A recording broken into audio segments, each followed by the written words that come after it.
গোসল করছো? খাও কিছু। হঠাৎ করেই সামাজিক যোগাযোগ মাধ্যমে অভিনেতা সমু চৌধুরীর একটি ছবি ছড়িয়ে পড়ে। ছবিটিতে দেখা গেছে ময়মনসিংহের গফরগাঁওয়ের একটি মাজারে গামছা পরা অবস্থায় গাছের নিচে শুয়ে আছেন তিনি। বৃহস্পতিবার দুপুরে ছবিটা ছড়িয়ে পড়লে অনেকে জানতে চান কি হয়েছে অভিনেতার। ছবিটি আসল নাকি কোনো শুটিংয়ের। বিষয়টি নিশ্চিত হতে অভিনয় শিল্পীদের সংগঠন অভিনয় শিল্পী সংঘের সঙ্গে যোগাযোগ করে বাংলাদেশ প্রতিদিন। নিশ্চিত হওয়া যায় ঘটনা সত্য। অসুস্থ অবস্থায় গফরগাঁও উপজেলার মশাখালী ইউনিয়নের একটি মাজার থেকে সমু চৌধুরীকে উদ্ধার করা হয়েছে। বিষয়টি সম্পর্কে জানতে কথা হয় অভিনয় শিল্পী সংঘের সাধারণ সম্পাদক অভিনেতা রাশেদ মামুন অপুর সঙ্গে। তিনি বাংলাদেশ প্রতিদিনকে জানান, ঘটনার সত্যতা নিশ্চিত হতে ওই স্থানে একজনকে পাঠানো হয়েছে। বিকাল 4টায় সমু চৌধুরীকে উদ্ধারের বিষয়টি নিশ্চিত করেন তিনি।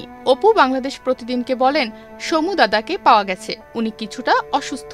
আমরা পাগলা থানার সহায়তা চেয়েছি। থানায় নিয়ে এলে আমরা ঢাকা থেকে উনাকে আনার জন্য গাড়ি পাঠাবো। এরপর ঢাকা এলে বাকি ঘটনা জানতে পারবো। পর্যন্ত আমাদের তত্ত্বাবধানে আছে, আমি চেষ্টা করতেছি ঢাকায় নিয়ে আসার। এই অবস্থা উনি ঢাকা আসতে চাচ্ছেন না। অ্যাকচুয়ালি আমরা ঠিক জানি না, হঠাৎ করে আমরাও পোস্টটা দেখে সাথে সাথে আমরা যোগাযোগ করে ব্যবস্থা নিচ্ছি। ওইখানে আছে আমাদের কেউই নাই, আমরা ওখানকার লোকাল প্রশাসনের নিয়েছি। আমাদের কিছু থিয়েটারের মানুষজন আছে, তাদেরকে আমরা নিয়ে নিয়েছি। আমাদের ওনার আশার উপর নির্ভর করতেছে, আমরা ওখান থেকে ওনার ইচ্ছার উপর নির্ভর করতেছে, ওখানে আমরা ঢাকা নিয়ে আসার জন্য চেষ্টা চালাচ্ছি।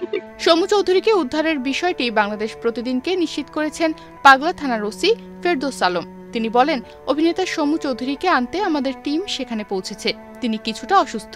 উদ্ধারে গেছে আমার পুলিশ, সেও মাদার থেকে আসবে না, ওখানে থাকবে। তার লোকজনের সাথে কথা বলা হয়েছে, ঢাকা থেকে লোকজন আসতে চায়, সে নিয়ে যাবে। তার মানসিক ভারসাম্য